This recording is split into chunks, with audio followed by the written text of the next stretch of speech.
Hello, world. Welcome back to Golf Subpar with Colt Knost and Drew Stoltz, coming off the heels of the John Deere Classic, where Sepp Straka picked up his second PGA Tour win. But before we get to that, I want to tell you about Kohler, Wisconsin, and Whistling Straits. It's the 25th anniversary of the Straits course. This place has hosted 3 PGA championships, a U.S. Senior Open, and if you remember, the 43rd Ryder Cup back in 2021. You got to go check this place out. 2023 is pretty much completely booked up, so go now and book your times for 2024. Destination Kohler in Kohler, Wisconsin is home to the American Club Resort Hotel with its 4 world-class 18-hole championship golf courses and luxury hospitality experiences, all located just 1 hour north of Milwaukee and 2.5 hours north of Chicago.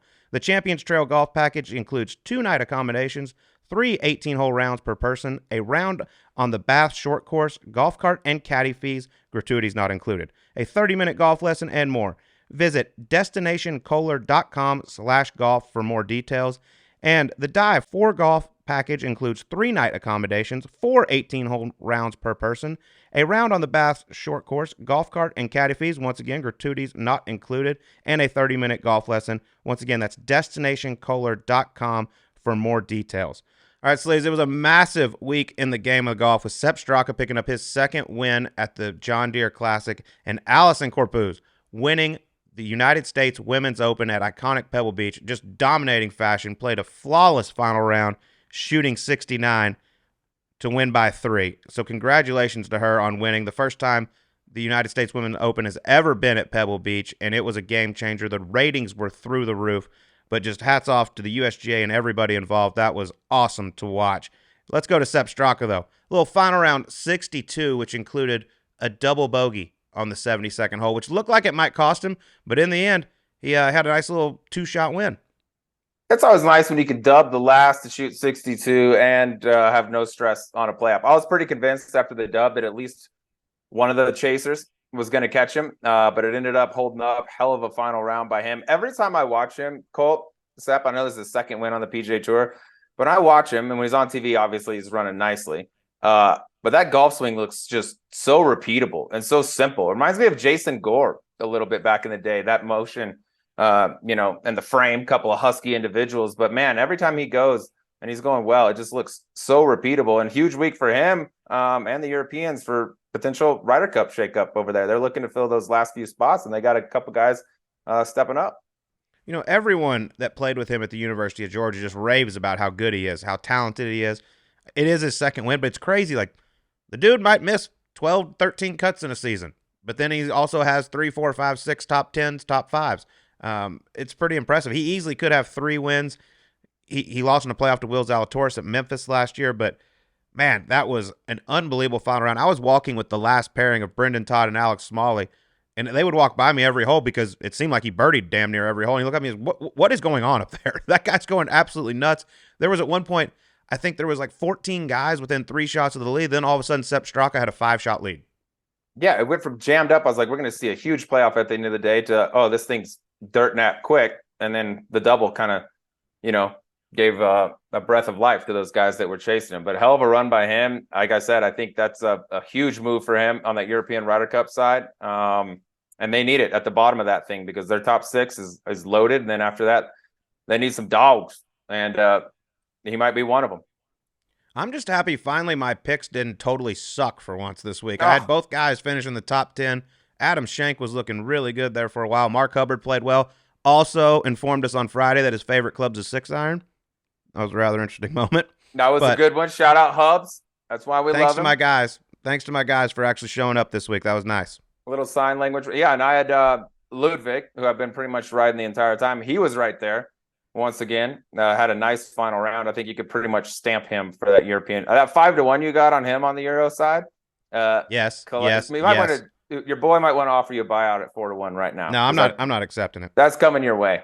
Easy money. It is. So that's going to make me a nice little handful of cash from our good friend the doctor. We'll just say that, which can help pay my bills over at the Duck City last week because we got amongst it up there at Duck City. Shout out Chef Jeremy and all his staff. 3 nights in a row, had an absolute time. If you're ever in Davenport, Iowa, please go check out Duck City. Place is fantastic. I've heard all about it. Sounds like the place to be. Also want to give a shout out to the two youngsters that came up to you in the Yes. cart and said, "Hey, we're gonna get amongst it out here." I love seeing the youth of America get amongst it. Couple Capri Suns, maybe something like that. Let loose, let your hair down a little bit. Youngsters got to do it too. So shout out to Virgin those birdie two. juice. Go Yeah, enjoy dude. it, There's a young lot of fellas. ways. There's different definitions of getting amongst it, but those kids, beautiful, beautiful to see out there. That was really was a cool moment because I mean that came out of nowhere. And then Saturday night, I was at Duck City with a bunch of people. There was 5, 6 of us there having a nice dinner, having some cocktails, and there was 2 guys sitting at the bar, one with one of their sons who happened to be probably 5 or 6 years old, really young. We're having a good time and all this, and get ready to go upstairs to the cigar lounge. And Chef Jeremy comes over and he goes, "Those people that were sitting at the bar took care of your tab." I'm like, "What? Why?" And they're like, "They love y'all's show.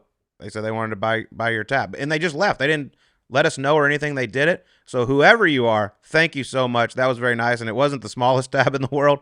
So that was extremely nice to have them reach out. There are a lot of good people in this world. Just not all of them are on Twitter. Did you tell them? Is now a good time to tell them that you took a couple bottles of wine to go? Yeah, exactly. Like you told me earlier. You said don't mention it, but I feel like I should mention it. No, that was so nice of them. Really always enjoy my time at the John Deere. And also, let's just get out of the way. I am not an investor in the cliques. Let's just go ahead and put that rumor to You've bed. been talking to me about that for so long. I don't know how that got out there, dude. You've always been big on all that.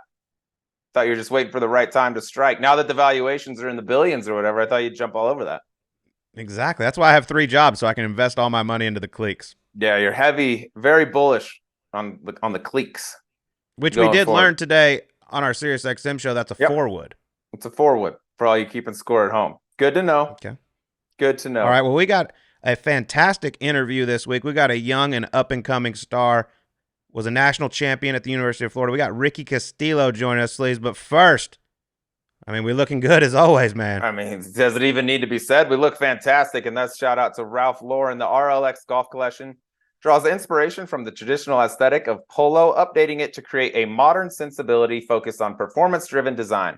From sophisticated styles to the most technologically advanced fabrics available, RLX Golf is the ultimate in functional luxury and provides pieces that are ready for whatever the conditions bring, on the course or off. Ralph Lauren is the official outfitter of the United States Ryder Cup team and partner of the AJGA. Ralph Lauren is proud to continue its sponsorship of golf ambassadors Andrea Lee, Billy Horschel, Davis Love III, Devin Bling, Doc Redman, Jonathan Bird, Nick Watney, Sean Foley, Smiley Kaufman, Todd Anderson, Tom Watson, Trevor Werblow, Troy Taylor III, Tyler Starfacci, and Zach Johnson. The RLX Golf Collection is available in select Ralph Lauren stores, exclusive private clubs and resorts, and online at ralphlauren.com. Do not wait. Go out there, pick yourself up something nice. Saw Zach Johnson at dinner at Duck City, rocking his RLX Ryder Cup gear. Oh, Captain they're going to come out. He's already with ready. Heat. He's already dialed. They're going to come out with some heat for that cup. All right, well, let's get to it. Here's Ricky Castillo on Subpar. Okay, if you do not know our guest here today just yet, you're going to very soon. He just helped the University of Florida capture the national championship back in May. Follow that up by winning his first ever Korn Ferry Tour start. As he's 26 on the Korn Ferry points list and looking to punch his ticket to the PGA Tour right out of the gate. Ricky Castillo, how are we, brother? Great. Thanks for having me, guys. It's an honor. Yeah, man. Congratulations on everything, Ricky. And let's just get it out of the way real quick because I know you deal with this question all the time, but the pronunciation of your last name. You know, I've covered a couple of your amateur events, and every time we say Castillo, we just get hated on Twitter. Will you please confirm that that is correct? Yeah, that is correct. Yeah. People just act like we're the biggest idiots and we can't read. I'm like, well, maybe if you ask the man himself and that's how he says it, that's how I'm going to say it. Yeah, I've gotten this a million times. What % of your first tee announcements throughout your life do you think they've gotten your name correct? Correct? Oh, less than 5%, probably. Yeah. Less than 5%. That's how big time you're getting now. People know. Yeah. Now people know. I like Castillo. it. I mean, you were from California, but you ended up going to the University of Florida. That's quite the. I mean, that's a hell of a long ways away from home.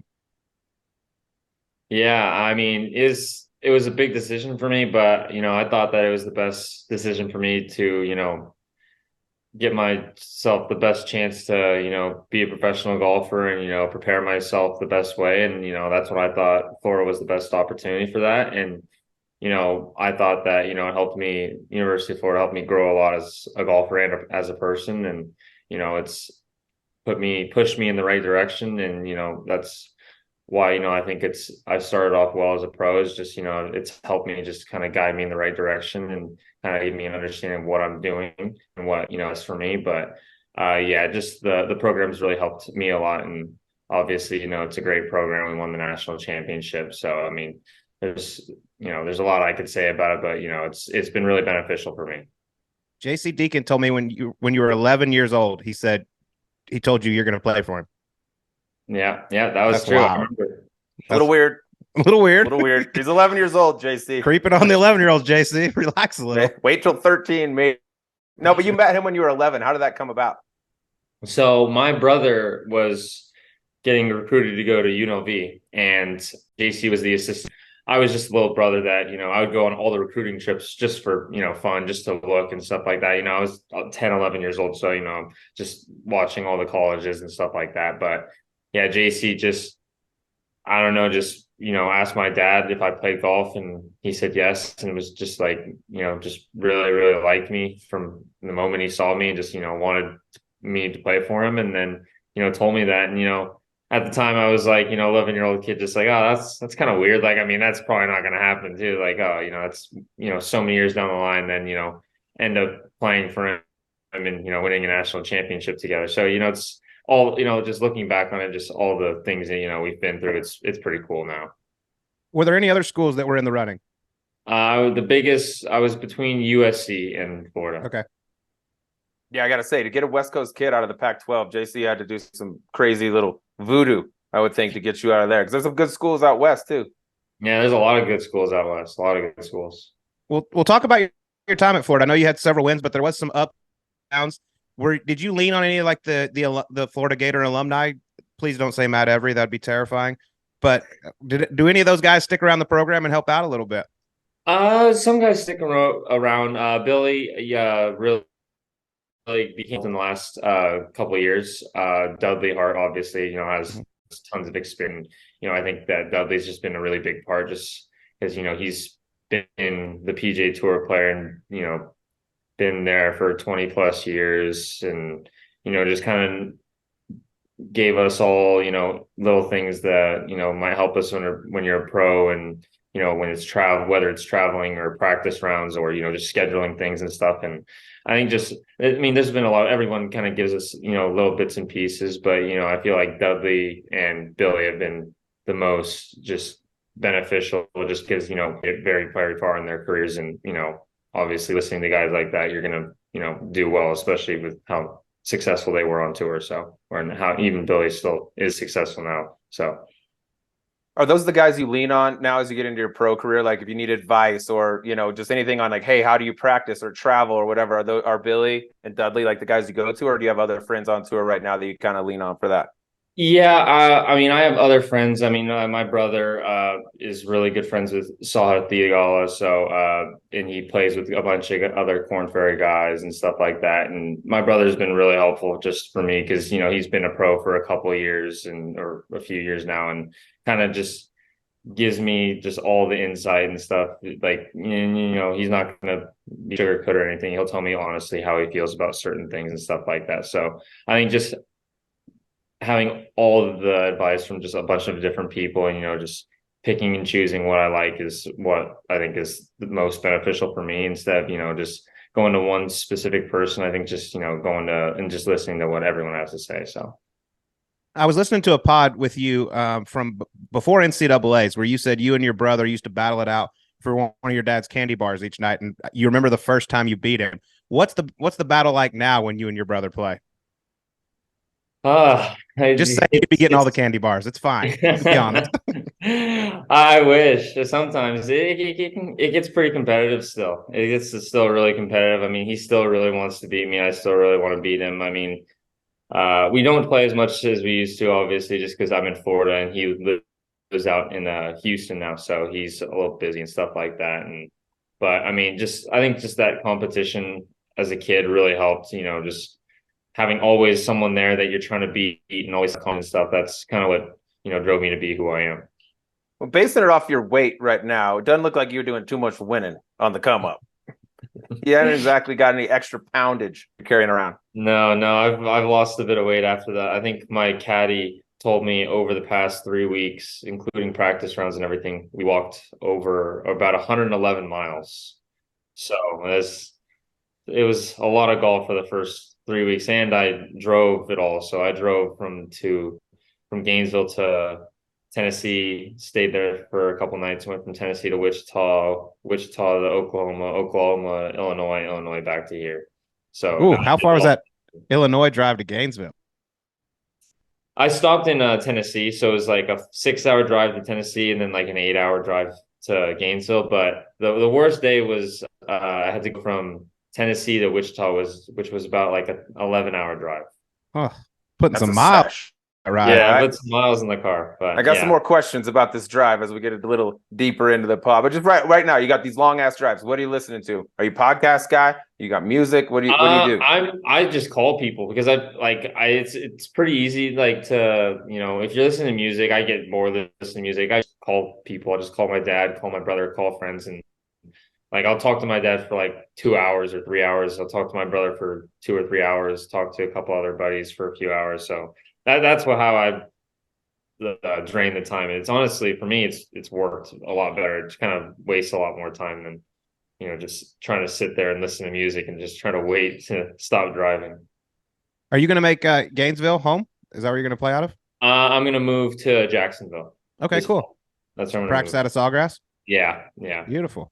Well, yep, good. I want to go back before the national championship, you were a member of one hell of a Walker Cup team down at Seminole where you went 4-0. I know it was kind of different because of COVID and everything that was going on, but tell us a little bit about that week, because as a guy who played on the Walker Cup team as well, that's one of my favorite weeks I've ever been a part of. Yeah, it was obviously the COVID thing made it a little bit weird, but I mean, it was one of the coolest experiences of my life, just being there with all those other guys and just, really just being, brothers and really close friends for a week and spending all the time together. You're not just playing golf together, you're hanging out together, eating together, doing other sports together. I mean, you're doing everything. So, I mean, and just the camaraderie and, you just want to win for your country so bad, because I mean, playing for yourself is one thing and, everything, but playing for your country is a completely different feeling and it's a different pressure. You don't want to let your country down. So, it's a little bit different, but I mean, it's definitely was one of the coolest experiences and, definitely unforgettable. Yeah. And I mean, you play for the Florida Gators, y'all won a national championship, but I just feel like when you put on that red, white, and blue, it's even different than that. You don't want to let your boys at Florida down, but the USA thing's just a different level. Mm-hmm. Yeah. Cause I mean, it's just, it's everybody, it's everybody coming together from, the US. So, I mean, yeah, it can get pretty intense and have a lot of pressure, but it was awesome. From what I heard, it wasn't a good week to wear white pants. No. I heard there was a lot of people struggling. Did we ever get to the bottom of that whole diarrhea gate or whatever it was? I have no idea. I did not want to even deal with it. I was just like, just please don't get it, and just hopefully I just play golf and I didn't have to worry about it. So I was one of the few guys that didn't get it at all. So I was very happy. That helps. It explains part of the reason why you went 4-0. Yeah. Yeah, it's stressful enough playing in the damn Walker Cup. I don't need to be worrying about what could go on with these white pants. Exactly. Everyone relax. Yeah. I got to ask, because I mean, I know you're all about golf. You're focused on your golf career, but while you're at Florida, I mean, did you go to any football games or anything like that? Oh yeah. We went to football games a good amount, a lot. I mean, I lived pretty close to the stadium, so we went all the time. So explain to me this, because you talk to Florida guys and you always ask about their biggest rival. Sleaze just mentioned Florida State, but it seems like Florida hates Georgia the most. Oh yeah, it's Georgia. And we like Florida State's one thing, and we don't like Florida State, but Georgia, we really don't like Georgia. I'll join you on that. I'll gladly join you on that. Sleaze, calm down. They just scored again. 65-7. It's closer than the scoreboard indicates, guys. I don't want to get into all the stuff. Is it true that Anthony Richardson turned pro early because he was a little concerned that the golf team was going to steal all the spotlight next year, being national championship? I don't think it's stealing that guy's spotlight. That guy's a freak athlete. Did y'all work out in the same, like at the same place, same time with the football team? That's always a humbling. No, I wish we experience. did, but they had their own like facility built, like their own gym. Like they have two, I think now they have two full-size indoor football fields, and they have a full-size gym that's just for the football team, no other teams, that because they want it to be where I think they didn't want the football players to ever go into the stadium, and that's where the original gym was. So they just built like $100 million other gym, whatever, just in like, okay, we'll just have them be here. Like, it's no big deal. Just SEC football, just no big deal, just to spend money. So they got the money. There's no doubt. If Tim Tebow walks on campus, is that just like God? Oh yeah, absolutely. Absolutely. Have you had any interaction with him? I've had one interaction with him before. He wished me good luck at the US Open on a video, which was really cool, but I've never seen him met him in person or spoken to him in person. But I mean, I've just heard great things about him, that he's, an awesome guy and just really look forward to Gators. So he's not small. Seems like it. Yeah. Not a small guy. He's a truck. Character issues, obviously, off the field. No. He's one of the best dudes from what I've heard. I'm gonna give you a last like amateur golf question here. Those kind of professional too. All right, you've already won on the professional level out of college. Adrian Demont de Deschart has done it as well. Ludwig Aberg is doing some pretty big things on the PGA Tour already. Who's the next guy out of this class that you would say we should keep our eyes on? Well, that's easy. Next guy out of this class. Try not to make it from the University of Florida. I was gonna say, how's he not gonna go with this guy Fred? Yeah, it's hard not to go with my. Give me a guy outside of the University of Florida. Next man up. I mean, yeah, I mean, it's hard not to go with Fred or Yushin, honestly. Just they play with them so much, and I knew that I know Yushin was just itching to get out and play professional golf, and obviously Fred's done incredible things in college golf, and deserves to be where he is, and he's only played 4 events and just kind of getting into things, and so is Yushin. So I think they're gonna, once they get more comfortable out there and kind of get a little more used to it, I think they're gonna go out there and dominate, just like the rest of us have been doing, just trying to play. I mean, it's just golf, realistically. It's not any different than college golf. It's just all on your own and stuff. And I've just kind of enjoyed that, just doing stuff on my own. And I've kind of just figured out a way and had a good schedule that's worked for me so far, and just going to keep sticking with that. So I got a chance to meet Yushin at the Asian Pacific Amateur down in Dubai a couple of years ago. And tell you what, he keeps his head on his shoulders. He's got a lot of game. So talented. It'll be interesting to see what he does. But you kind of answered my next question. I was going to ask how the transition's been from amateur and college golf to professional golf. Obviously, in amateur golf, I mean, people don't realize you're traveling on your own a lot out there. So you get a little bit of a mini professional golf experience. But in college, they're booking your flights, booking your hotels. What's the transition been like for you? It's been, honestly, I've liked it a lot. I think that, it's just, not that I didn't like college or anything like that, but, it's hard to please, 6 different guys if they want to do 6 different things. So, it's just, that's how it is. But, when it's professional golf and it's just on you, you just have to do what's best for you. And I think that's just kind of how the way I've seen it. And I've liked it a lot, just doing things on my own schedule, doing things on my own time, just planning things the way I want to do it. I've really enjoyed it. Yeah. And talking about the transition, like easy isn't the right word to use, but it's the only word I'm going to use here, because winning on any level is hard to do, right? But making the jump from amateur golf to pro golf and winning your first event on the Korn Ferry Tour, did you think you were ready for that at the time? Was that somewhat of a surprise? I wasn't even thinking about, winning or anything like that. I was just, excited to play in the event. And then, my first goal is to make the cut, and then just to get into the top 25, just to get in next week. And then all of a sudden was on the 18th hole and looked at the leaderboard and saw that I was tied with Adrian when I thought I was out of it. And, ended up going to a playoff and winning against Kyle Jones and Adrian. And, it's just, things just happened really fast. I was just wanted to play in the event and then jump to top 30 in the standings. So it's crazy how things just move so fast. And, I think just being prepared for just understanding, what to do next and not just be like, okay, whatever now, I already won. Just go and just have a new set of goals and new plan and everything. But yeah, it's been great. This start you got off to, obviously won the first one, but you're 3 for 3 in cuts. You're 48 under par total in 3 events. Haven't shot over par. Scoring average is 67.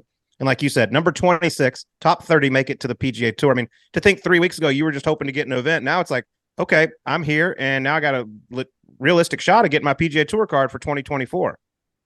Yeah, it's crazy to think about, but that's what's so great about golf and these developmental tours is that you can realistically be a Monday qualifier for a Korn Ferry event, win one and then win the next two, and then you're on the PGA Tour. So it's just, it's easier obviously said than done, but it's if you play good and end up winning and playing well, results are going to follow, and the good things are going to follow. So just trying to keep in perspective though, and taking it day by day and not just thinking of way ahead in advance, just thinking of the next tournament or the next day, next shot and stuff like that, and not thinking about the PGA Tour now, just thinking about what you can control and stuff, and not just thinking, oh, I need to do this because I need to get on the PGA Tour or whatnot. So. And wasn't Adrian one of the guys the week prior that finished high enough that he got exempt from where he finished that allowed you to get a spot into Wichita? Mm-hmm. He won. Did he remind? Yeah, he won. But did he remind you that on the playoff hole? Like, hey, dude, if it wasn't for me, you wouldn't even be in this thing. Maybe a little quick left here off the tee for your boy. I did thank him. I saw him, I think, on Wednesday, and I told him thanks for winning because that helped me get in this event. And then he started laughing, but I told him, no, you played great because we've played with Illinois a bunch of times. So I've played with Adrian probably 3 or 4 times just this year. So he's a great guy, and obviously incredible player, and it shows. So he plays good every week. Yeah, it's been impressive. These college kids are no joke. They just come out. I mean, you can mention that the PGA Tour, you and everything, I think is such a huge help to you guys. I mean, you get to go straight from NCAAs into your professional career, and you're obviously in great form. What would you say about this system they've created with the PGA Tour? It's been awesome for us. You see that, a good amount of us have done pretty well too. So it's not like we're out here for no reason. I think just college golf in general is just evolving and just growing and getting better and better. And, I think that, just a lot of us that are coming out here just are really excited to play professional golf. It's not more like, we feel like we have to prove something or anything. I feel like, we're just excited to play and, just end up playing well, and me and Adrian ended up winning, and Ludwig's been doing really well, and a bunch of other guys have been doing well too. So, I can't say that I'm, surprised or anything like that. I was, not that surprised when Adrian won, honestly. I thought, he was more than capable of winning. So, when I went out there and win, it was a great feeling, and, I was surprised and stuff, didn't expect it, but, still had to, regroup and, go to a tournament the next day. So, but yeah, it's been great just playing professional and, just traveling and stuff. It's been fun for me. I got to put you on the spot here. I'm going to put you in Fred Biondi's shoes. Say you win the NCAA individual title, you get the spot in the Masters. Are you declining and turning professional, or are you going to wait and play? I'm declining. I talked to him about it, and because he asked me and we talked about it, and I told him just like, hey man, like you're playing some of the best golf of your life. Like, not saying that, you're going to go out there and play bad at the Masters, but what happens if he was in him right now and he saw all of us playing well, and he's just like, what am I doing? Like, I'm playing good too. I just won nationals, and I have the chance to play, professional golf and, really start off hot to my career, and, instead you're waiting and stuff like that. So, and he was ready and everything like that. He wanted to go. So, I would have done the same thing. It's tough just because, it's the Masters and everything, but, if you play well, in professional golf, you'll eventually be there. So. Yeah, there's no guarantee in Yeah. getting that status either. I mean, that No, having that exactly. status for him, even being fully exempt on the Korn Ferry, is huge. Exactly. And then getting final stage for next year too Yeah. gets a chance to get your PGA Tour card next year too. So Yeah, it's a lot to give up, a lot to sacrifice when you're playing really well for 1 week. It's an awesome week, but it's almost a year out. And you can get there via other routes too if you go out there and play well. But Ricky, I talked to some people close to you, Walker Cup guys, possibly JC Deacon, and like kind of the consensus on you was they called you like a big game hunter, a guy who seems to be at his best during the biggest moments, like a Brooks Koepka kind of comp came up, right? Like the bigger the moment, the more interested he is, like the better he is. And they thought you would be even more successful as a pro than as an amateur, and you were world-class amateur. Would you agree with that consensus? I think part of me did believe that, yeah, just because, just I was able to do things on my own and, not that, the team held me back or anything, but, when you're traveling with the team and you have to do off a schedule that, maybe you don't want to do, maybe you want to do something else and do this, or maybe you don't want to practice afterwards or whatever, something like that, just little things. And, I just really, it's helped me understand what I've wanted to put in my schedule and my routine. And I think that's been really helpful, is just knowing what I want. And it's just been really helpful just to go out there and just not even worry about all the other stuff that I don't need to worry about. I can just go out there and play golf, and that's all I really need to worry about, not about all the outside noise and other stuff. Just go out there, play golf, and have fun. Yeah, you're the boss nowadays. You get to Mhm. do it's up to you now. If you want to practice, you Exactly. practice. If you want to eat here, you eat there. So you're off to Exactly. a hell of a start. And we do want to give a shout out. Your puka shell necklace gets a lot of attention. The story is incredible, how it was from your late grandmother who supported your golf career. I just think that's awesome, man. I love that you continue to wear it. Yeah, thank you. Thank you. I appreciate that. What happens though, Ricky, if you do happen to gain, say, 4 or 5 pounds, which you might over I here? There's have not a lot of absolutely room no there. idea. I don't know what I'm going to do. I think I have a few more necklaces in California that are a little bit bigger, so I'll probably have to resort to that because, yeah, if I gain a few more pounds, this necklace isn't going to fit. Yeah, That's just awesome. stay skinny. Just Yeah, stay skinny. Are I you have to. still? I know you used to travel with your ping pong paddle. You're apparently you're the world's greatest ping pong player, according to every person I've talked to who's actually seen it. You travel with that thing. Have you found anyone on Korn Ferry Tour yet that's like a worthy adversary? I don't know. I haven't played ping pong in a long time. I know this is going to sound kind of hockey, but I stopped playing because I just got too good and it just wasn't fun to play people anymore. It's like I just like got bored because I would just beat everybody every time, and it's not fun anymore because I just like there's no point. I'd rather just play left-handed or something and give myself where it can actually be a game or something. When every time I just win without trying, that's not fun. So I honestly haven't played in a long time. Have you always just been good, or Fair. is it like a hand-eye coordination thing? I've kind of always been pretty good, and then I got really good in college because me and one of my other teammates used to practice a lot because JC used to talk a lot of crap. JC's nice. I played with JC a lot up in Canada, and he's like a legit good player. He told me he's like for the first year or so, he's like he couldn't beat me. I beat him every time. Then he said you went on YouTube and like watched great players and like taught yourself. He's like after like a year and a half, I literally cannot beat the kid. It's the most frustrating shit I've ever gone through. Oh yeah, he doesn't even want to. He won't even like try and play me anymore, and I just rub it in because he knows he can't beat me, and that's the best when you can keep rubbing it in, and they just know they can't do anything about it. And that's the best, especially for JC too, because he hates losing. Yeah, he's not competitive at all.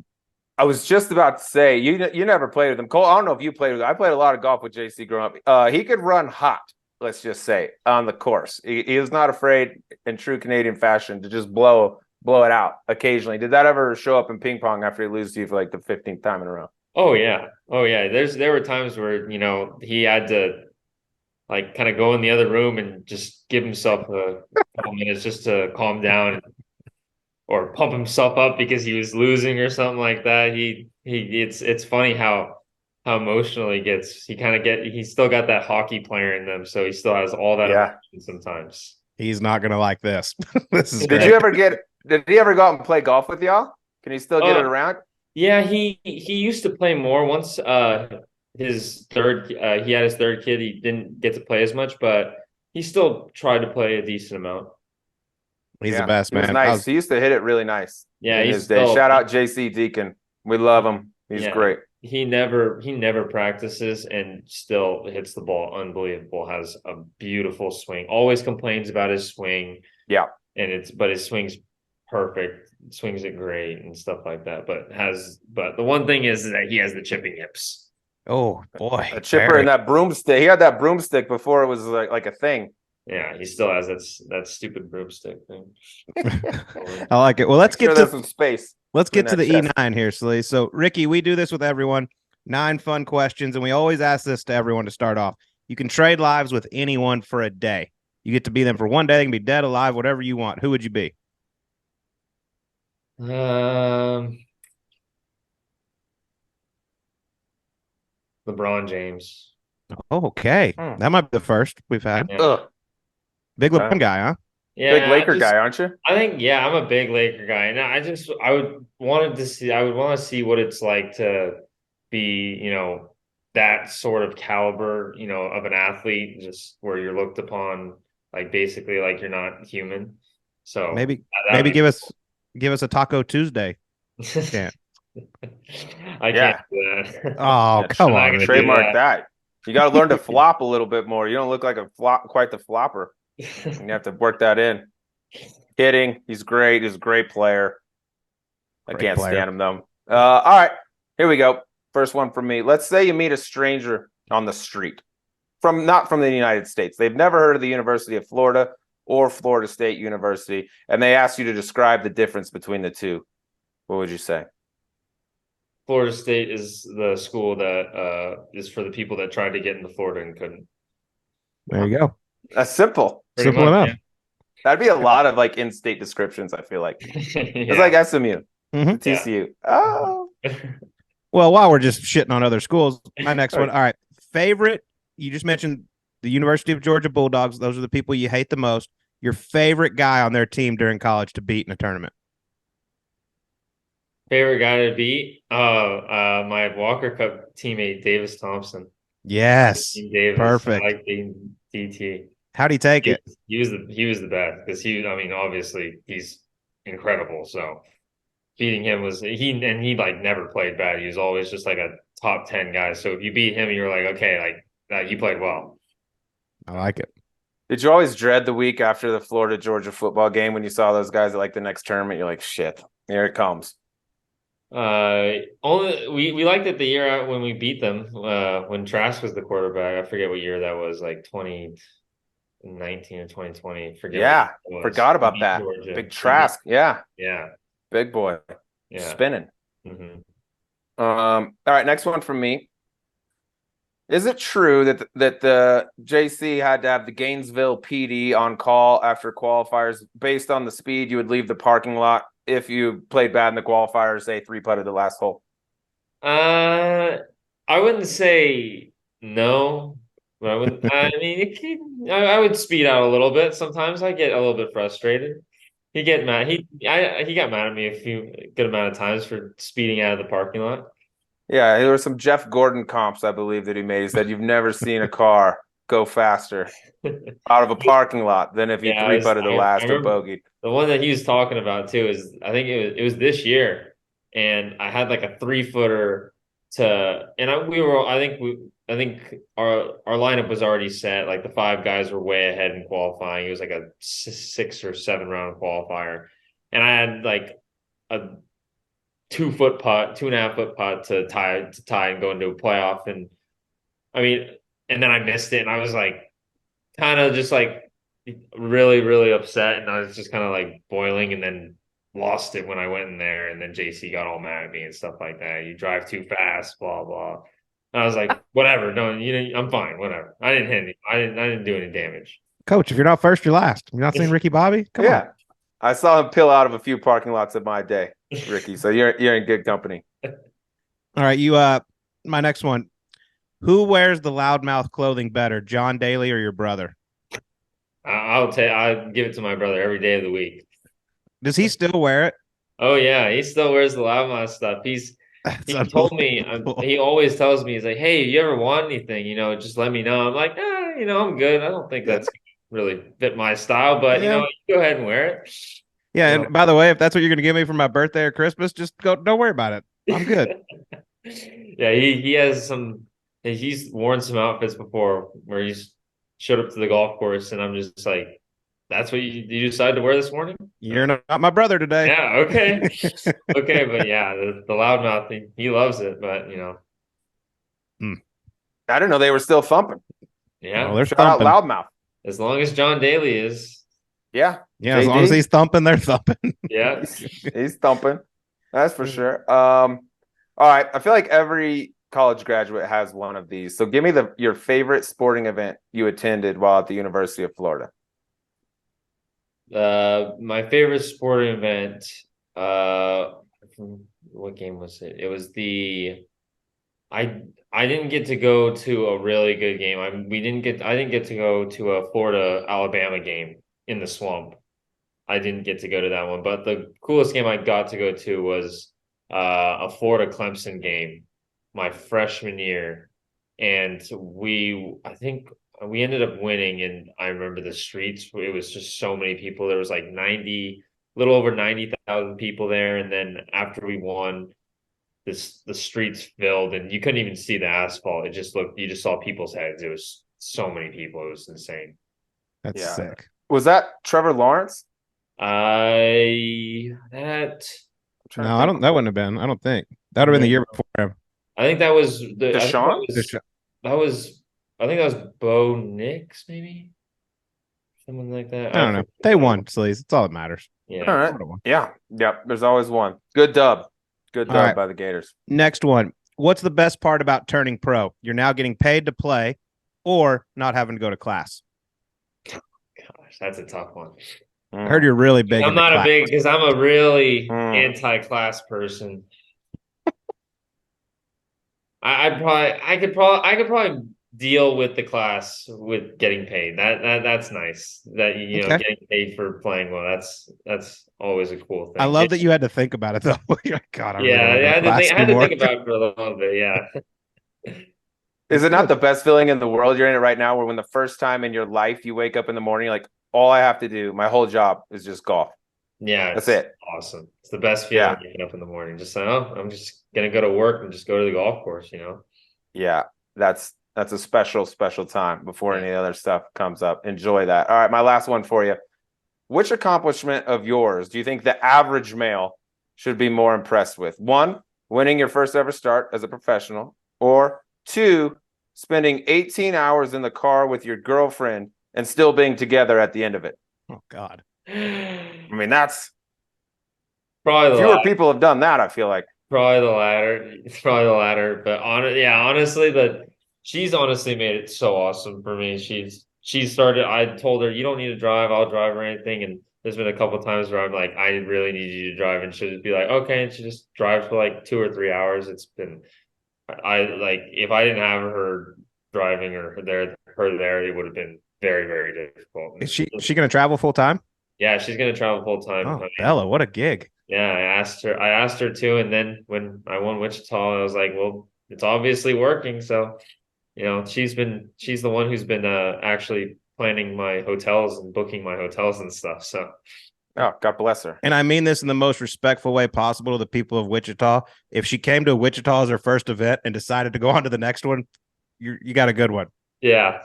Not the most incredible place in the world. No, it's not. It's not the greatest place, but it's always good golf tournament, though. Yeah, it does. We love Wichita. Shout out to the Mueller family. Love Wichita. Shout out to the Mueller family. Yeah, she must be a unicorn, though. You got a good one, dude. Yeah, because 18 hours in a car. No, she's awesome. Y'all still in love. That's real love. She gave up. She gave it up. She gave up her career and what she wanted to do, and just wanted to travel with me. And I asked her to, and she was like, "Yeah, I'd love to travel with you." And she's been awesome. So here we go. Without her. All right, last one. I don't know if you'll get this comparison. Our listeners at home will, but if you don't, I'll help explain it to you. But you made $180K in your first pro start. First off, did you treat yourself to anything? And 2, would you consider yourself more of a barn rat spender or a Kuchar spender? We can help you with that if you need clarification. So Kierdek off a barn rat. If he makes $100, he spends $500. Matt Kuchar, obviously the other way. It's more of a saver. Yeah. I didn't spend anything. It's weird. I'm like for myself, I will not like buy anything. Like for my girlfriend, like it's funny. Like I'll tell her buy whatever you want. Like I'm like almost forcing her like get this. Do you want this? Get this and stuff. But for me, like I don't need anything. I don't want anything. Just I'm like super low maintenance. Like honestly, like if I can just the best part was just like now I can just not even worry, just go get fast food whenever I want, and not have to worry about it. That's the best part about it. Fast food. God, no wonder she travel. I'll travel with you, bro. That's the deal. Just buy whatever you want. I don't want anything. You got it. Our podcast is mostly male, so don't let any of your wives listen to this if you're a potential professional golfer. This is not the example we're trying to set. Don't be giving her all the money yet. Make her got a hell of a little gig. bit. Yeah. Rick, really appreciate you coming on. Congrats on such a great start to a professional career. We really look forward to following you. Yeah, thank you so much for having me, guys. All right, well, that was the youngster Ricky Castillo joining us on Subpar. This kid has a bright future. I mean, he's a national champion, member of the Walker Cup team. Just goes out on the Korn Ferry Tour, bam, W, 48 under par in 3 tournaments so far. This kid's the real deal, man. I love hearing what his coach J.C. Deacon said. Told him at 11 years old, you're going to play for me. He saw it then, and I think the world is going to know who Ricky Castillo is very quickly. Yeah, this guy seems to show up in the biggest situations. You go back to the NCAA Championship, that match that went extra holes with Florida State. He had a putt to win it. Normally you see coaches, Colt, out with the players, helping them read the putts. JC just sat there and said, if there's anyone I trust with this program, with a putt like this, it's Ricky Castillo. And what does he do? He makes it. They go on to win the national title. Monster amateur career. Look out for him quickly on the PGA Tour. I'd be very surprised if he didn't get his card by the end of the year through the Korn Ferry. And that's what's so great about this PGA Tour U. I can't rave about it enough. I mean, look what Ludwig Aberg's doing out on the PGA Tour. I've had several guys playing really well on the Korn Ferry Tour to go from college to possibly getting your PGA Tour card, bam, in one summer. I mean, he's inside the top 30 right now. If he holds on, you're going to be seeing him tee it up on the PGA Tour. So congrats to him. I'm really excited to see what his future looks like. I can tell you what our future looks like, Sleaze. We are heading up to beautiful Lake Tahoe, the American Century Championship. We're going to be there emceeing the long drive contest for Corbel, the finest champagne, popping bubbles, but a little bubbly. We are going to have a time. We're going to be there all day long on Thursday. Make sure you come out. This field for the Celebrity Championship is unbelievable. It's real. It's real. A-list stars, like actors, actresses, athletes, football players, whatever, across the board, they're there. Come out and check us out at that long drive. Colt, you're about to see, this will be your first year, you're about to see some speed, and you're going to see not a lot of accuracy. There are some balls moving off the club face. Not a ton of them find the fairway. Actually, it's about almost the 2-year anniversary of us almost losing our producer, Mark, to who was it, Justin Tuck? That damn near took his head off. By the way, Mark was like 12 yards in front of him on the left. And I was like, this guy doesn't play a whole lot of golf there, bud. You might die. And he damn near almost did. But he's back. We're back. If you're out in the Tahoe area, please come by, see us, have a couple pops. We'll load up some transfusions, maybe a little Corbel. We're just going to have ourselves a time. I wonder what we could do. We got to make somehow a Corbel version of the transfusion.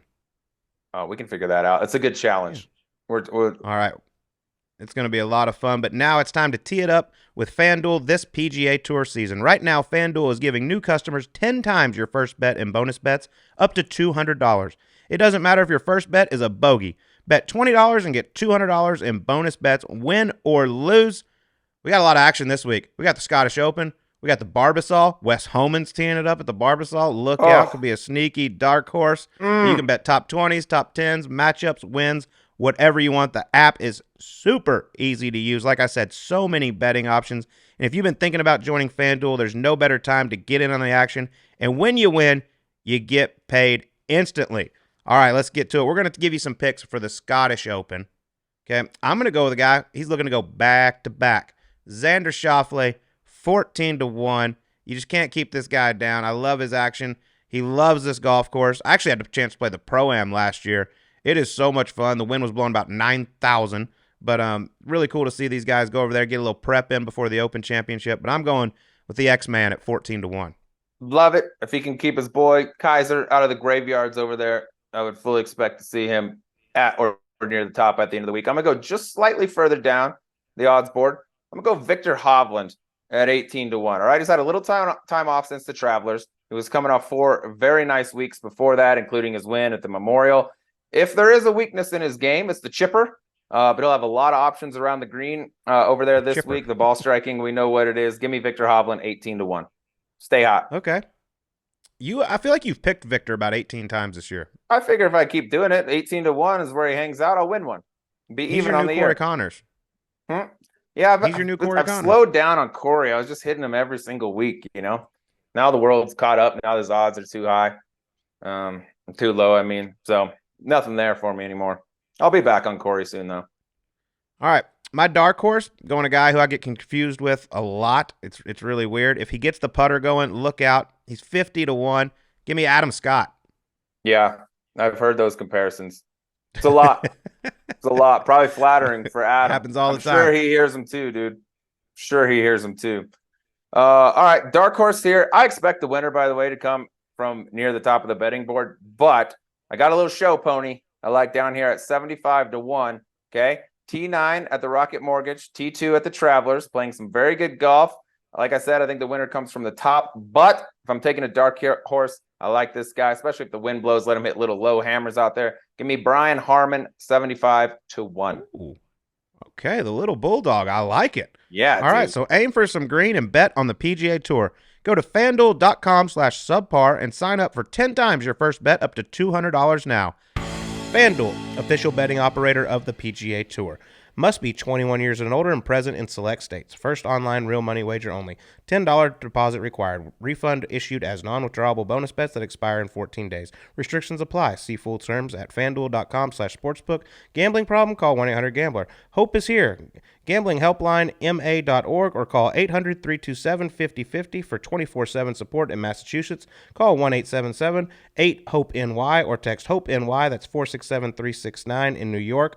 FanDuel is offering online sports wagering in Kansas under an agreement with Kansas Star Casino, LLC. Call 1-800-GAMBLER or visit FanDuel.com/RG in Colorado, Iowa, Michigan, New Jersey, Ohio, Pennsylvania, Illinois, Tennessee, or Virginia. 1-800-NEXT-STEP or text NEXT STEP to 53342 in Arizona, 1-888-789-7777, or visit ccpg.org/chat in Connecticut, 1-800-9-WITH-IT in Indiana, 1-800-522-4700, or visit ksgamblinghelp.com in Kansas, 1-877-770-STOP in Louisiana, or www.mdgamblinghelp.org in Maryland, 1-800-522-4700 in Wyoming, or visit 1-800-GAMBLER.net in West Virginia. Sleaze, that was a lot of fun. Let's do it again next week. Colt, one last thing, bud, that's important. I got my eyes on the Barbasol this week for one particular reason. Don't care who's at the top. Kiradech Alpha Barnrat is back on the PGA Tour this week, going off at 60 to 1. If there is a golf god out there, please let this beautiful bastard take home the trophy. We need those clouds of smoke back in the air on a week-to-week basis on the PGA Tour. Shout out to the Rat. Plus, I want to see how he spends that winner's check and hopefully come back on subpar. All right. I'm all for it. It's great for golf when the Rat is playing well. All right, well, if you don't hear from us next week, you know Tahoe got us. So here we go. We'll see you up there. Everybody come out to the Long Drive contest on Thursday, hosted by Corbell. It's going to be a hell of a time, and have a great week. We'll talk to you on the next Subpar.